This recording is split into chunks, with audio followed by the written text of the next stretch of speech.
Good afternoon. Welcome to your weekly current affairs program. It is 60 Minutes Nigeria. My name is Egosa Agbanlaho. On to this program, we'll be taking a look at national issues. If you have been following the trend in the news, you will agree with me that a lot need to be discussed on this program today. The worsening security situation in Nigeria is alarming, and of course is mind-boggling, it's disturbing, and the National Assembly resumed on Tuesday, needed to adjourn till yesterday, Wednesday, and on resumption on Wednesday, the National Assembly needed to deliberate on the state of insecurity in this country. And the resolution of the House of Rep asking the president to remove the service chiefs and also calling the service chiefs to resign or be sacked by President Muhammadu Buhari. It was as tough as that. The senators also joined their voices to the members of the House of Representatives on the issue of insecurity. We'll be discussing that today. We have a legal practitioner with us who will be giving us the legal perspective to this discussion. And after the discussion, we'll also look at another mind-touching issue. And it has to do with domestic violence, because a woman, Miriam Sanders, has been sentenced to death for stabbing her husband. We'll be looking at that also on today's program. So, we welcome Barrister Eboigbe Edogogo to the program today. You're welcome. Thank you so much for having me. Okay. We also have the special advisor to Edo State Governor, special assistant on digital media to Edo State Governor. With us today, Kwamonsa Osamede. Nice to have you on the program. Thank you very much for having me. Good afternoon, viewers. Okay. We have a communication strategist. We have a very seasoned analyst, and also President, United in Democracy, a pressure group in Edo State with us. His name is Andrew Eigalua. Nice to have you with us today. Good afternoon, viewers. Okay, so insecurity in Nigeria, matters are rising. A lot need to be talked about. And we'll be starting with Barrister Edogogo today. We know that on this program, previously, you've commented on the issue of insecurity, but as of today, it has assumed a very worsening and disturbing, alarming dimension that the National Assembly needed to ask the president to do something urgent. Senator Abaribe asked the president to vacate, to leave office. Because in his own opinion, he believes that the president has not performed, has not guaranteed the security of life, because the Constitution of Nigeria, which is the grand norm, provides that the role of governance or of any government is to ensure security. That's what the senator is talking about. And that actually led to Obra, and the presidency has replied that Abaribe ought to be in a correctional facility. But that's the situation, that's where we find ourselves. So what's your take? Yes. It's a matter of fact that one of the most serious challenges bedeviling Nigeria as a nation today is the issue of insecurity. Yes. And it is now occurring at a very astronomical rate, making life and property gradually beginning to take the appearance of irrelevance in society. Okay. Life is no longer sacred. Human life is no longer sacred as it ought to be. And we must know that one of the pivotal roles of any government, any democratically elected government, is the security of life and property. In the absence of securing life and property, there will be a breakdown of law and order, and all of this will lead to what? A state of anarchy. And Nigeria is faced with extreme levels of insecurity. You have the issues of herdsmen, you have the issues of kidnapping, you have the issues of bandits, armed robbers, all types of insecurity. If, in fact, civilians, even the poor, they are afraid to travel on the highways again because all of these places are now becoming what? Death traps. So it's a very alarming challenge facing the country, and we must of necessity do something seriously to address this. And I must say, it will be a major failure in any government if it fails to what? Abate the issue of insecurity in the country, whereby people are killed and no one is ever brought to book, herdsmen are attacking people, lives and property, kidnapping, advanced fee fraud, all kinds of crime. What will now be the essence of government if these issues are not being addressed? So the government, they ought to do more, because without addressing the issue of security, life in the country will gradually be reduced to a form of baselessness, whereby life is no longer sacred, is no longer meaningful, people no longer have values for human life. So the government ought to do more. And a failure on the government to address these issues will be what? A failure, a systematic failure of that present government. And I must say that underlining the causes of this insecurity, one major factor is the issue of poverty. Poverty, religious diversities, and of course political undertones. These are all issues what fueling the issue of insecurity, and we have not seen enough concerted efforts on the parts of government in addressing these issues. It's not enough to have service chiefs. It's not enough to have police all over the place. Yet people are being killed every day and nothing is being done. You don't have checks, you don't have balances, you don't have measures to what? Abate these issues from escalating. And it is getting worse and worse every day. So government must do something. And the National Assembly, they are on all fours right to call the service chiefs to order and even tell them to resign. Because if you have failed your elemental duty of providing this, then you should resign. What then is their function there as being service chiefs? When life and property is no longer secure, people are being killed anyhow, people are being kidnapped, armed robbers are operating anyhow, life is no longer secure, people work and at the end of the day they are robbed of it and there is no form of redress.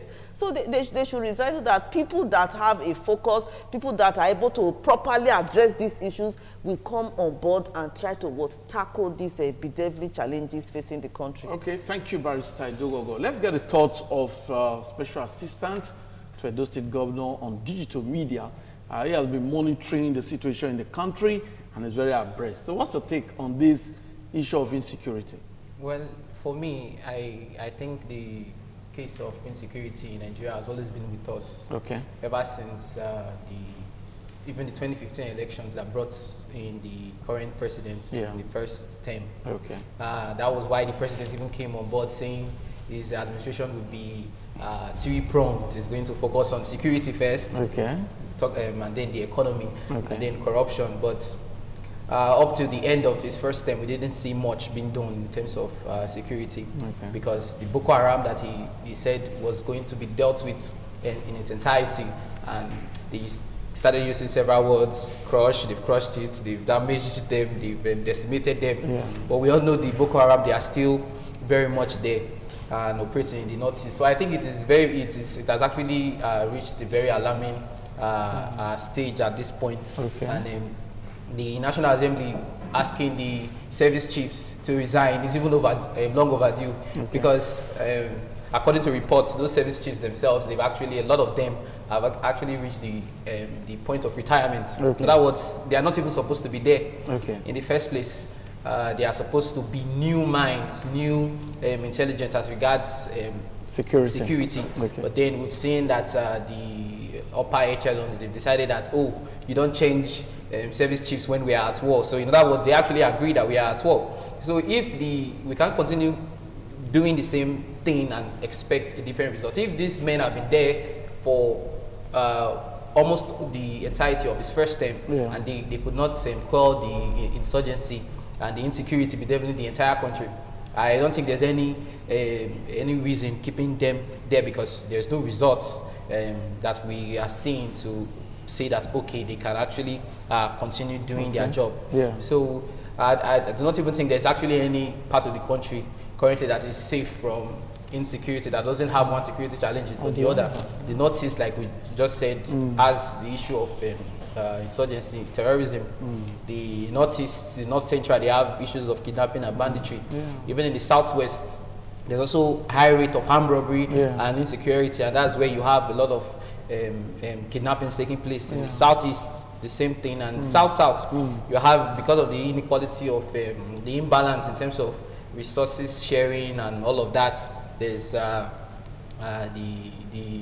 Niger Delta Avengers at first, militancy, militancy, and of course the middle belt is not even spared, and even the south or part of the south we have Fulani headsmen attacking virtually everybody in the especially those in the hinterlands.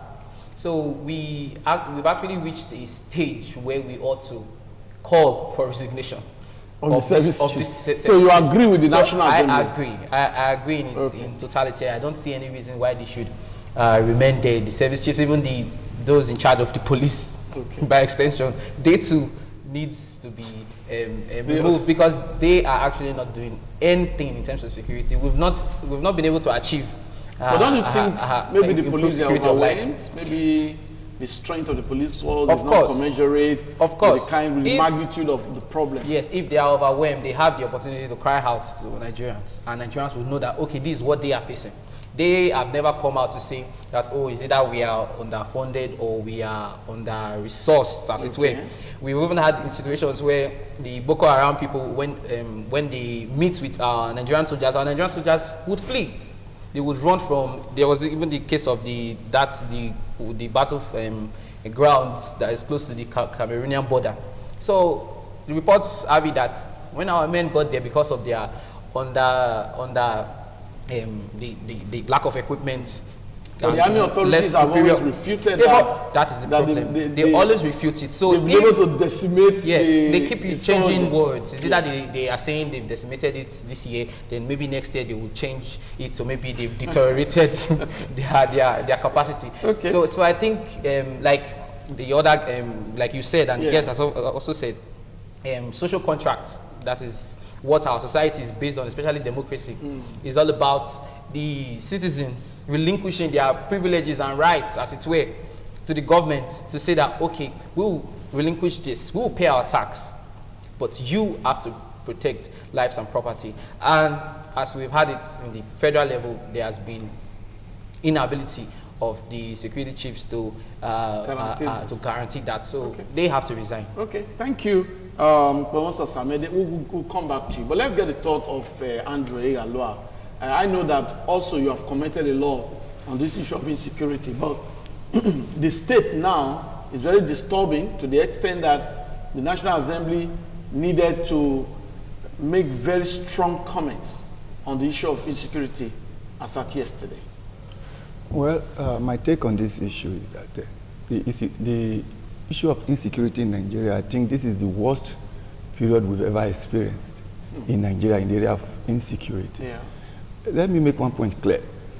The period we are now, if it's not properly handled, this is going to be the last straw that will break the camel's back if Nigeria will still stand as one, going by the recent trend of what is going on.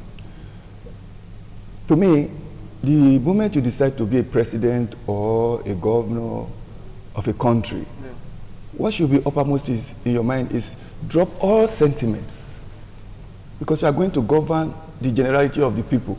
Not a particular religion, not a particular tribe, not your family. Put the citizens first. I will blame the federal government in this area of insecurity, because if you look at it categorically, there is a little bit of sentiment in handling this issue. I will take your mind back to when President Olusegun Obasanjo was the president in 1999. We had some insecurity issues, and the way he handled it, he didn't add sentiments to it. Like, was it in 1999 when the Muslims and the Christians were fighting? About 700 souls were taken. In the north, was it in Kano? Obasanjo personally flew in there, and the Christians were trying to retaliate. He flew in there that same morning, and he called all the Christian leaders, and he told them, the leader there, he said, you are a fool without apology. Where is it in the Bible that they said if they fight? We cannot accept that. Listen, I'm quoting. It's a quote. We cannot accept that on this program. Okay. It can be citing. Okay. Yes. Where is it in the Bible that if they fight you, you must retaliate? Is it in my time you want to bring war in Nigeria? It calmed the situation. Look at Udi. When in Bayelsa, which is still south-south, where probably Obasanjo was from, they killed about 14 expatriates, the militants there. Obasanjo went there and said they should grant the city of Udi down. Why should they take laws into their hands? That was what brought fame to Timaya today. That when he sang a song that said, they came them, Papa. Because when there are issues that will come, it needs drastic action, proactiveness. Otherwise, like we Africans always know, we need hard hand. We need strong hands on certain issues. The way we are looking at this issue of insecurity today, to me, they are handling it with sentiments, because I feel the leaders of all the security outfits, they are linked with the religion or tribe of these people perpetrating this heinous crime. Let me let you know. I've heard on several occasions, most of these henchmen, if they are caught in the bush, raping and maiming and destroying crops, the people will run to the police. Look, these people are, raping our women, they are destroying our crops. Like I was told, the police will say, no, those people we don't have hand. No, but from what we are told, the police, once such cases are reported, they spring into action, they do their best to arrest. That's why I said, and they also carry out investigation. Yes. They will say these people we don't have hand in their issue. They will keep on perpetrating the crime because it has to do with religion and tribal sentiments. So telling the service chiefs to resign and all that, it's not their own making. Because we know in governance, there's always the last call from the above that will say, leave these people, they are my people. Now, it has snowballed now to a situation whereby different people from different regions, they are trying to, give themselves security, which has brought in this Amotekun that is being, planned by the Southwest governors. They are trying to, to defend themselves. And if you look at this issue of Amotekun very well, if not properly handled, it's going to snowball into something else. In the sense that, like what Malami said, though he treated the statement that it has no legal backing, that is the plain truth. Just to doubt his tension. If you watched last week, the way people were, students, different groups, they were protesting on the fact that if they don't allow Amotekun to exist, this will happen. If not for the fact that they now retrieved the statement and they now said, okay, Amotekun will be on the ground that there will be a legal backing. What is the legal backing? If you allow Amotekun to stay, do they have the powers to prosecute? They can help in intelligence. That's what I'm saying. Do they have the powers to prosecute? They don't have. It's still the police that they will go to. It is only the police force that has the legal backing to do certain things. And you and I know, these Amotekun people that they are trying to create now, they don't have that equipment and the wherewithal, the training to carry out this security problem they are going into now. Definitely they will take laws into their hands. I think the federal government is just allowing them to be like Bakassi. After one or two jungle justice, they must have given to the people, then the federal government will not come in and scrap it like they scrapped Bakassi, because I don't see them coming to stay for good. Okay, thank you, Mr. Igaloa. You've spoken extensively on the issue of insecurity, but Barrister Edogo, now that the National Assembly is perturbed by the issue, now called for the service chief. The latest news that we have is that today, President Muhammadu Buhari met with service chiefs. That's the latest news that we have. Do you think these service chiefs should remain? Well, in all honesty, I feel the service chiefs should resign. Because when you are doing something and you're not getting it right, the proper thing to do is to go back to the drawing board. They have been there over the years and they have failed Nigerians in ensuring security. So the proper thing to do is for them to resign, and Nigerians should look inwards. Where are we getting it wrong? Okay. There are very many elemental causes of insecurity in Nigeria, and until these causes are addressed, no matter who you are going to put in place to take charge of security, insecurity will remain. Because one, we have the issue of endemic poverty. We have the issue of our very porous borders. You have proliferation of so many weapons into the country. Strangers keep coming into the country on a daily basis, on an increasing number, and nothing is being done about it. Then we have this issue of extreme religious diversities and, of course, political undertones. And these are all very serious factors fueling the issue of insecurity in the country. like the issue of this Boko Haram, Fulani herdsmen and all of that, to some extent, there are religious and political undertones behind these things. And until these issues are addressed, no matter who you are going to put as a service chief, this issue of insecurity will continue unabated. Nigeria is gradually becoming overpopulated, and the means of livelihood is becoming thinner and thinner. There's endemic poverty, unemployment in Nigeria. Forces of survival, we keep on pushing people, we keep on pushing our youth to commit all kinds of crimes to survive. So until these issues of unemployment, a financial and economic inequality is extensively addressed, insecurity will remain with us in our country. So it's not just enough to say service chiefs should resign. That is one aspect. And then with the extreme angle now, in which insecurity has taken place, the proper thing to do is to look inward, because self-preservation is the self-law of nature. Societies, all communities should come together and take the issues of their self-preservations in their hand, and that is why I seriously applaud and stand by this issue of Amotekun in our society, because we have waited on government for years. So many innocent lives have been lost, never been accounted for, how they were killed, no one is being brought to book. Now, people within the society should do everything within their powers to try to ensure their own security. And then if the government of the day has the real political will to fight this issue of insecurity, they should first of all check our borders. Why are so many strangers coming into our country on a daily basis without proper documentation? Why is there so much weapons, proliferation of different kinds of ammunitions all over the country? Why is there so much financial benefits attached to political office holders? If you really want to address the issue of insecurity, it's because of the divergent views, the inequality in society, that we continue to push militants, push our able-bodied youth to go into diverse forms of crime just to meet up in society. So until the government has the political will to turn a blind eye to political sentiments, to religious sentiments, to shun out all forms of religious extremisms of the country, we cannot properly address the issue of insecurity in Nigeria. And then of course there should be proper checks and balances. When you at times you hear the issue of the weapons by these bandits and Boko Haram being more sophisticated than our own military forces, and then it comes to question why. What of the security votes? What of the resources being allocated to tackle this thing? Is there any form of check and balance to ensure that the resources put in place to tackle insecurity is adequately used to address this same issue?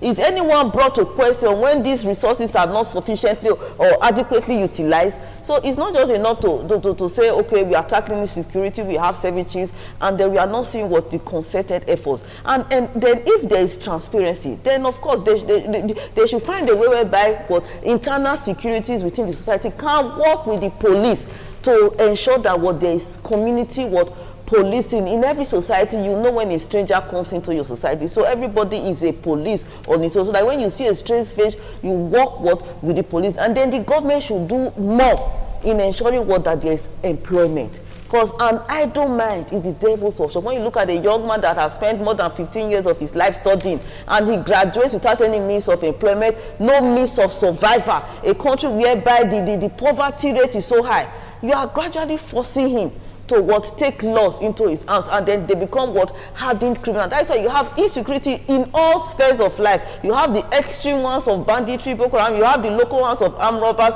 kidnappers, advanced fee frauds, and all of that, ritualists and all of that. So except these underlying issues of poverty, religious extremisms, political undertones are addressed by the present government, these issues of insecurity will not be adequately tackled. Thank you very much. Now let's get the thoughts of Mowosa.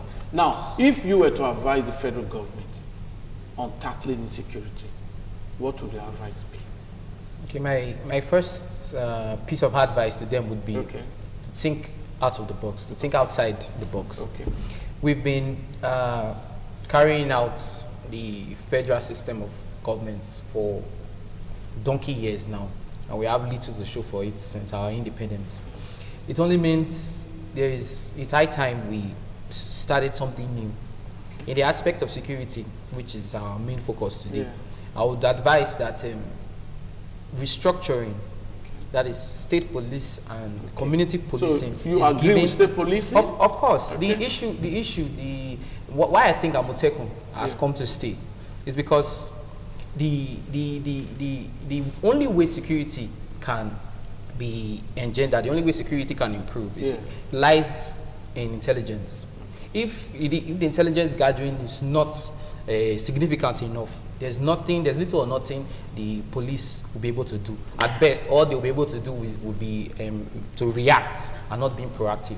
But what community policing does is that it brings about intelligence. It brings about the ability for the security agencies to be able to be proactive.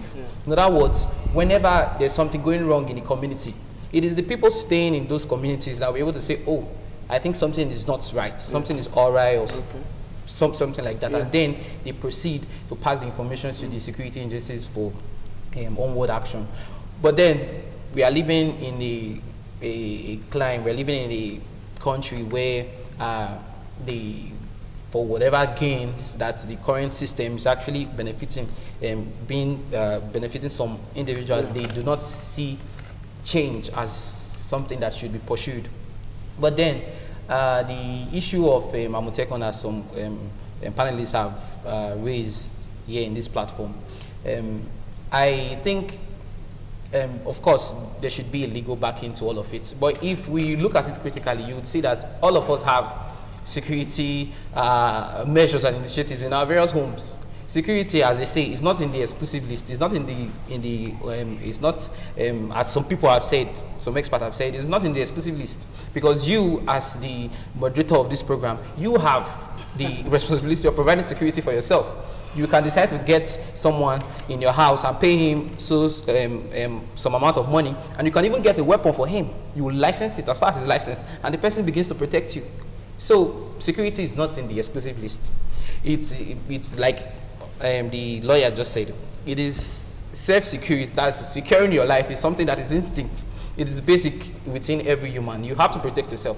It is when you start talking about, okay, maybe like mining and maybe defense, as it were, to defend the entire nation, that you start talking about exclusive lists. That is why you see that in various states, the CSO, the chief security officers of those states, are actually the governors, and they have the responsibility. They have actually sworn an oath to also protect lives and property. And how would they do that if the security was in the exclusive list? So it's actually also in their own purview. So we need to start thinking out of the box. The Amotekun issue, where they decided to make uniforms for hundreds and some thousands of people, is not that they are going to carry arms or wield weapons. They are actually, because hunters were actually are part of the Amotekun initiative, because they are the ones that go into the hinterlands. When these kidnappers do whatever they do in very, very lonely highways, where they actually take them to is those hinterlands, those bushes, the forest rather. So the hunters will the hunters, yes, the hunters, they know the lay of the land. Yes. They are the ones that, and even the palm wine tappers, they're actually part of the. So they are the ones that go into the forest. Yes, they go into the forest, So and they're able to climb to the top of the trees and have a very, native security. Yes, because the so-called modern type that we have is not helping anybody, and so it only means that we afterwards be able to synergize them that we have. A lot of people, governors, extrajudicial killings. Yes, there's extrajudicial killings and the rest. We need to be able to look at those people who we claim to be copying our democracy from, to see how they run their own security. For example, in the United States of America, there's the LAPD, the Los Angeles Police Department. There's the NYPD, the New York Police Department, in the states. State police. And then if you go to the interlands, you have the sheriff. You have people who are also part of the police force, but then they are taken from those communities. They know the lay of the land. And then the overall power, that's the people with overriding powers, is the FBI. Okay. Those ones, when they come to any scene, and there's the LAPD there, they have the authority to say, oh, you step outside, we are taking over. So if Nigeria is to also borrow that, because it is working for them. If we decide to do that, we can also have Edo State Police Initiative, Lagos States, and other states. They could have theirs. So, generally speaking, there will be an overriding power to the fact that the federal government need to do something urgent about state policing. Exactly. They need to think out of the box. And as it stands, community policing is the only answer. Yeah. And we need to find ways to make it happen. Okay. And not trying to emasculate the Southwest governors to control their own federal policing, which is obviously not working for them. Thank you. Thank you. So I know that relevant authorities, stakeholders, they are watching this program, and I know that Nigerians in diaspora are also watching this program. Mr. Igaloa, what's your advice to the federal government on tackling insecurity? Because the problem is already there. Yes, the problem has come, and if not properly tackled, it will snowball into something else. Yeah. My advice to the federal government is this. Now, it is the duty of the police to protect lives and property in a country. In a situation whereby they are not achieving their goals, there's a reason for it. Like I said, it has to do with religion and ethnicity, tribe. If they put that aside, then this issue of insecurity will be a done case. Let me explain. Now, these Amotekun they are trying to, bring up now, are they not citizens of the various states? Yeah, they are. They claim to know the terrain. Now, since they claim to know the terrain, why don't they still hand over such recruitment process and everything to the police of those same states so that everything will go according to law? Because without the police, these people cannot work effectively. If they claim to know the terrain, they know how they can climb trees or whatever, then let them come and join the police force to help fight this crime. Because if you look at it critically, it is because of the issue of religion and ethnicity. That is why the issue of insecurity is bedeviling us in this country. Coming to bring in a Moteco or whatever, they tried it in Bakassi. What happened? They would tie chain in their hands. Before you know it, the thing will be showing color. Ah, this man is a thief. Kill him. They went outside the scope. They went beyond their jurisdiction. They were now doing But don't you think Amotekun, those behind Amotekun would have learned from what happened in other states? My brother, let me tell you, the adequate training to be a serious police officer, even some Nigerian police officers, they are not properly trained. They are there for intelligence. A really properly trained police officer knows how to carry his or her duties out. Even our so-called Nigerian police force, the police officers that we have now, they are not even properly trained, not trying to bring another paramilitary that is half-baked to come and protect life and properties. Knowing fully well that, in a way, they are trying to, fight the other tribe because they feel it is the herdsmen are Fulani, they are Muslim people. Let me tell you, Professor Akintola, the director of Muslim Human Rights, what did he say? He said, the mode of recruitment of these Amoteku people, one of the criteria is that you must bring your certificate of whether marriage or birth from a church before you are enlisted into this Amoteku. What does that imply? We don't have that. I have the facts. We don't have that. I have that fact. On this program, we don't have So that. I have that fact. So what are we trying to say? So I will advise the federal government, do the right thing. What's the right thing? That is, if you are empowered to be in charge of discharging your duty as a security officer, if you are a Muslim, put that aside. If you are a Fulani man, put it aside. If your brother is, arrest him and prosecute him. That is just the basic truth. Okay, thank you. Now, I believe that you are enjoying this program, the discussion. We've been commenting on the state of insecurity situation that made the National Assembly to react yesterday. On Wednesday, they needed to call on the president to quickly intervene. And the House of Rep, there was a call for service chiefs to resign or for the president to sack them. And we understand that the president met with service chiefs today. Hopefully we'll be getting the details of that meeting later on. But there's another issue we'll be discussing today, and it has to do with domestic violence. And Miriam Sanders' death sentence is the focus.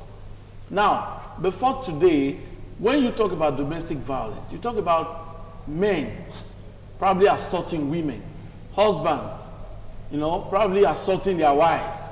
Once you talk about domestic violence, that's what comes to mind. But the trend has changed. What we see today is that the women are taking over. We've seen cases of women stabbing their husbands to death, women severed in the genitals of their husbands. A lot of domestic violence now meted on the men folk by the women. And Mariam Sanders' case came to the fore when High Court sentenced her to death for multiple stabbing of her husband. The incident actually happened November the 19th, 2017. The trial has been on, and Mariam Sanders was eventually sentenced to death.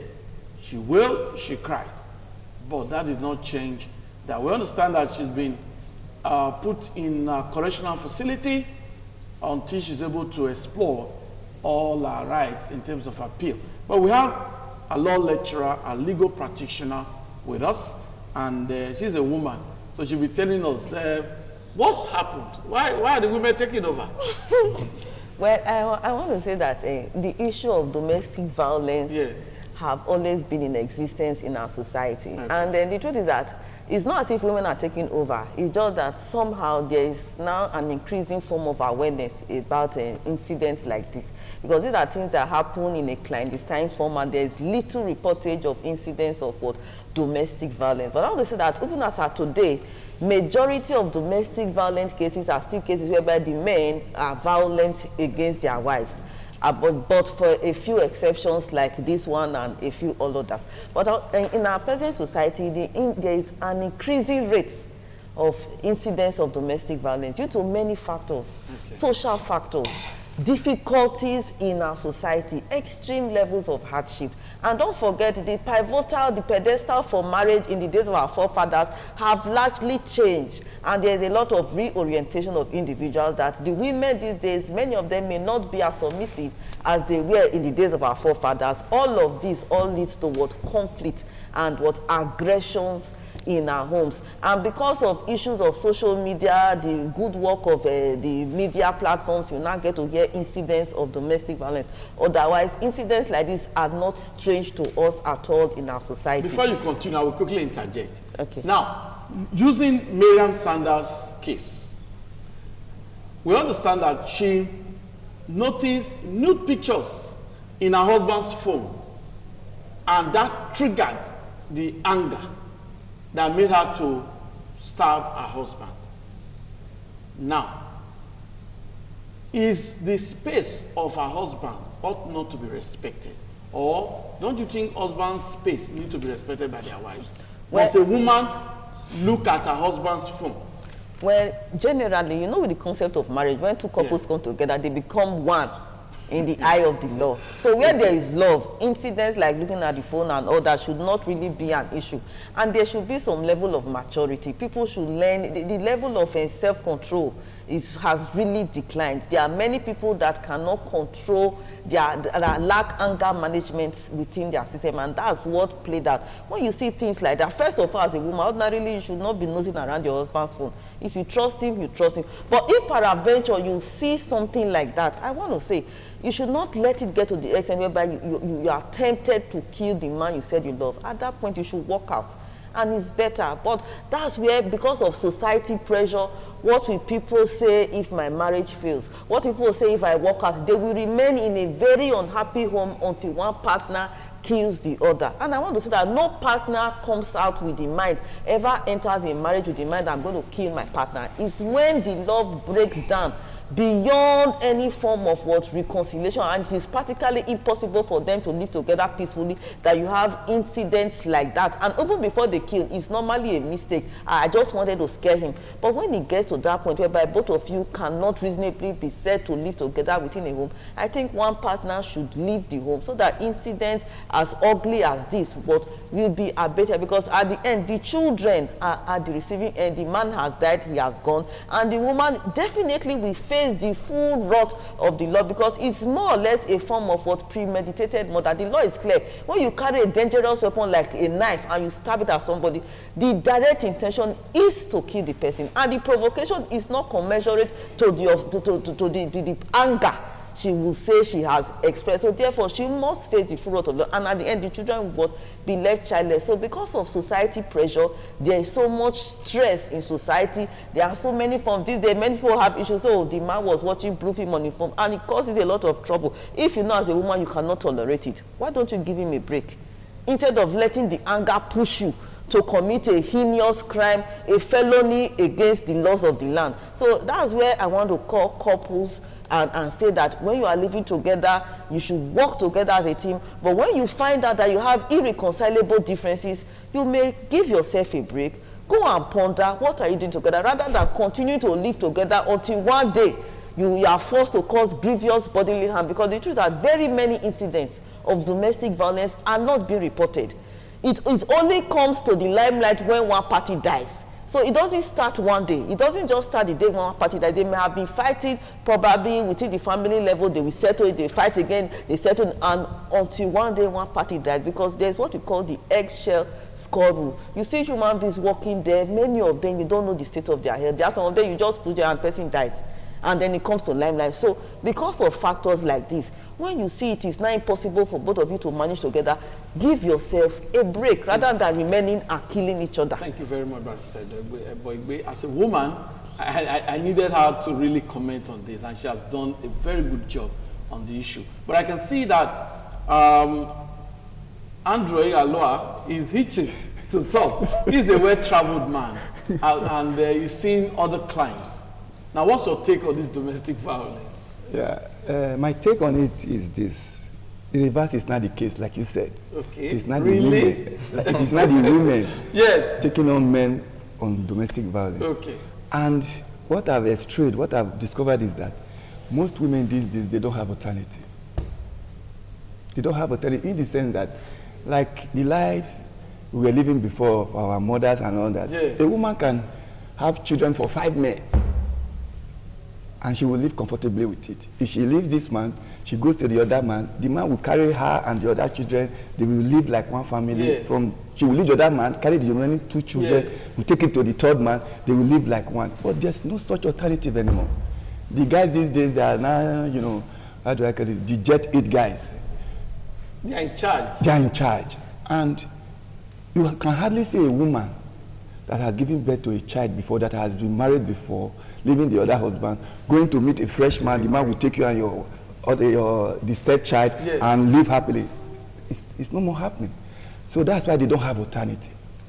Especially in the sense that if the person in question is wealthy, taking care of the woman well, taking care of the children, everything, you know, taking care of the family, yeah. and peradventure he's trying to flirt, which is normal, it's natural from any man that has changed.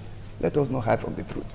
But you have to be discreet and be matured about it. But if your wife has a prying eyes, she wants to know everything and she discovers, then there's problem.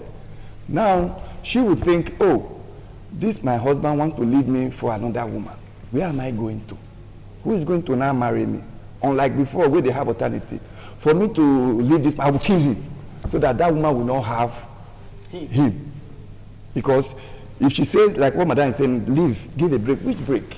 Break to go. Do they take recess in marriage? Before you come, the other person will move in. Are you getting it? And most of these women these days, you see them driving big cars in town. They are all bought by their husbands. Some of them, they are not financial contributors to the home. And when such a situation comes, the man will want to retrieve the car, retrieve many things from her. She will not be stranded. Where is she going to start from? Most of them, you see that they call themselves after 1, after 2. You see them like, hell will not let loose. Where am I going to start from? For this man to go and marry another woman and leave me, I would rather kill this man. Because her situation, she feels her situation is now hopeless. Because whatever business she's doing, maybe the man opened the shop for her, or international business, the man gave her money. Now there's problem, the man will withdraw, sanctions and all that. She will not be stranded. For me to leave you, I will kill you. But if you commit a crime, there's a saying that if you commit a crime, you must be ready to also face the consequences of your crime, to serve. Don't they think of that? Let me tell you one thing we should know. Let me use the opportunity to tell the general public. Yes. Women, they are the kind of creature that God just created. They have their own way, they do their own things, in spite of the education. You as a man, when you are going with a woman, your wife or your girlfriend, you have to be very careful. Because once they are annoyed, that 5 minutes, they can kill. But if you are able to manage that situation at that particular time, they are the most remote people you can think of. Give them time to calm down, and they will come and kneel down. Sorry, it was not my fault.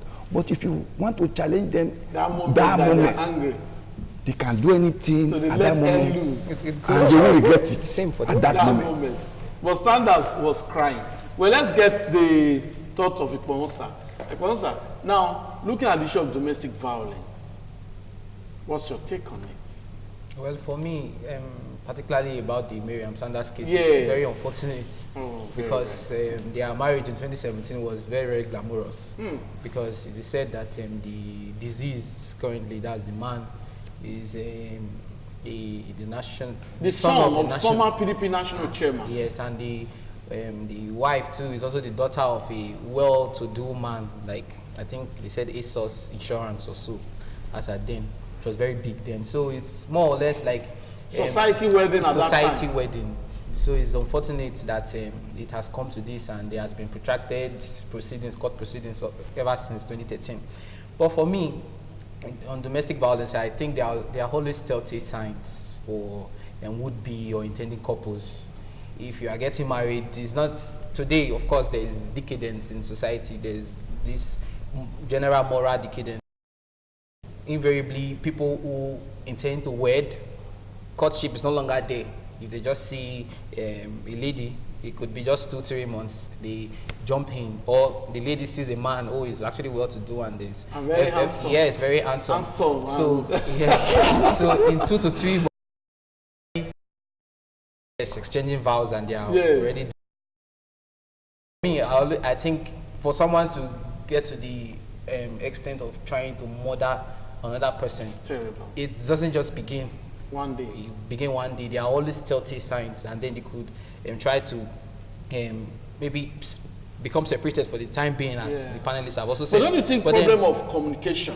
Because you are a digital strategist, you are a communication strategist. Don't you think there's breakdown in communication? Some husbands and wives don't have time to discuss. They don't. Even when it's due to the rise in social media, sorry to say, because these days, if you find couples, even couples in restaurants, if you visit any of the main eateries around, if you see a guy and a girl, is it that the girl is on her phone, surfing the net, and in fact, invariably, they have little time to communicate. Even when they get home, it's the same thing. They say that Bollywood is on, Z-World is on, or the man is watching match. So invariably, there is less time to communicate, and society has broken down to the extent that, okay, we are now living a nuclear family, and probably has even gone even smaller, to the extent that there's actually no other person in the home, in the home to at least quell such misunderstanding when such arises. In the past, you used to have, maybe in the extended family, you have the man and the woman living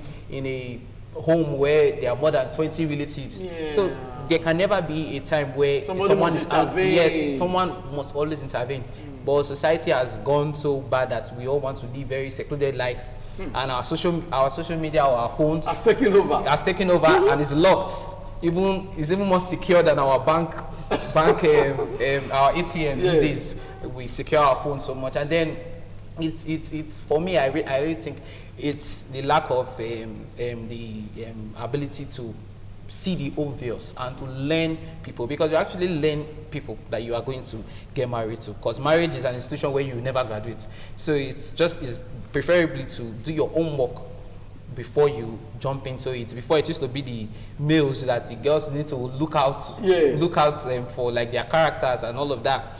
But now you still have to go beyond. So the guys have to look at the girls now. Yes, the guys have to look at the girls now. If the girl is the kind of person that's, let's say there's just a little misunderstanding, instead of maybe saying, I'm going to, maybe a little threat, I'm going to leave your house or something. She's the type that is saying, I will stab you, or I will do something. You should already... you should know that there's danger. There's danger, so you would want to run. So, okay, thank you very much, Barrister Boigwe. Now, it's a menace, it's a big problem now, domestic violence. A very big problem. But what do you think is the way out? Well, generally, I want to say that issues of conflict and domestic violence in Nigeria can hardly ever be abated. There are a plethora of laws put in place presently to curb issues of domestic violence, particularly the Prohibition Act is there to curb any incidents of domestic violence. But the truth is that these are issues that are hardly ever reported and are done within the family setting, so that the law is largely ineffective in tackling issues like this. I want to say that no matter how careful you are, there are so many cumulative factors, both seen and unforeseen, that can cause issues and rifts in marriages. Nobody ever prays to have a challenging marriage or to have issues in marriages, but peradventure it does occur. That's where the problem comes in. Peradventure, having done everything possible to have a happy home, and you discover that you are finding living with your spouse is like living in hell. Rather than getting to that extent whereby you now develop hatred for him, you can no longer stand him, because these things don't happen overnight. It would have occurred many times. There would have been violence, fighting, conflict, and all of that. There was a case whereby there was this lawyer that the husband had beaten severally, but she will always go back and resettle. And until one day she beat the lady and she didn't wake up again. So these are not things that just happen on a one-time basis. So when it keeps on occurring, then there is room to go back to the drawing board. Although marriage is supposed to be for life, but when you now discover that human life is now being threatened, the mental, and because apart from the final incident of death, it largely impacts on the mental health of the spouses. Some of them will develop depression, some of them will develop mental challenges due to being in a violent relationship. When it gets to that stage, you can't take a break for the sake of your health, for the sake of not committing a heinous crime or a felony later on in life. And I feel society should not be too harsh on individuals that take such steps. Rather, we should be accommodating and look for ways, the alternative measures to actually cure such situations. That's why you have places like psychologists, room for counseling. But if you do not take a break to x-ray your challenges and you remain there in the hope that you have no alternative, you end up killing one partner. At the end of the day, who suffers the brunt? I'm going to ask you this. Now, the issue of polygamy. Why is it that most women in Nigeria today, they are not open, they are not comfortable allowing their husband probably to get another wife? But before now, a man could be having 3 wives, and they live in harmony. But today, is it because the women are very educated, or what do you think is the problem? Largely, it's in the human nature. You don't want to share your spouses. But they were sharing before. In the days of our forefathers, due to the cultural climate, women were brought up to be subjective. Women were trained not to ask questions. Women were trained to accept whatever was given to them, and that is why you had very little incidents of domestic violence. In other words, no matter what the man does, the woman was trained to take it wholeheartedly, quietly, as a good guy. So if he likes, he marries 15 women, she will remain there happily. But times have changed. Whether we like it or not, women are now being educated, they are now being liberated, they now know they have a choice, an option of their own. That's why you see a woman will say, no, I cannot stand sharing my husband with any man. And the woman will remind the man of the vows. That's why you see some women will insist, no matter what you do a white marriage or a statutory marriage, mean that it is for better, for worse, it's only me and you. The enlightenment. Or is it the Beijing conference that has affected Nigerian women? Beijing conference and then enlightenment has caused a lot that women now know that, okay, my husband should not cheat on me. I have almost the same rights as my husband. But in the days of our forefathers, women knew they were subjected and subjective to their husband. But these days, it is largely otherwise, and that's why you have so much conflict. When the man says 1, the woman says 2, the woman wants to say, no, you cannot put down my voice, the man says no, and then there's conflict, because the man by nature doesn't want to be challenged. And then the woman now knows that she now believes, because of education, that she now has some rights. So these are the issues causing conflict. But where there is love and there is a lot of communication, these things can be managed. And the truth is that despite all the enlightenment and education, there is always the place of the woman. The woman should naturally know that she is still subservient to her husband. And the man, of course, should take this with respect and treat her with love and respect in the same way. Thank you very much. I think you hit the nail on the head. The women should know that they have to be submissive to their husbands. Okay, I've been told that we don't have enough time, but let's just call it a day. Andre Alua, I know that before now, there are some people, if the man maybe assaults his wife, I understand that some women even want their husband to beat them up. As a way of psyching them up to love their husband. I've heard of things like that. You know, but maybe that is fading off now. No. It's not fading off. Okay. When we say a real man, Yeah. women are the best people to live with if you understand them. Yes. Like you said, there are some women that if you don't spark them, if you don't smack them, but not with knife and just, you know, romantic smacking, they will not be in the mood to love you. Okay. Not really smacking, just, you know what I mean? That one is a factor. If you are too slow, too humble, too disciplined, some women don't like it. They will tell you you can't defend them outside. That's true. Egaloa, because of time. Thank you very much. Bonsa, thank you. Just a parting word, just one word. Men and women out there, intending couples, they should engage more in courtship. Thank you. To look at their spouse before entering the Thank you institution. very much. Barrister Boigbo, you've spoken. You've really, really expatiated. Thank you. I hope you've enjoyed today's edition of the program. A lot to learn. Thanks for being a part of the program. My name is Ehosa Agbola, signing off.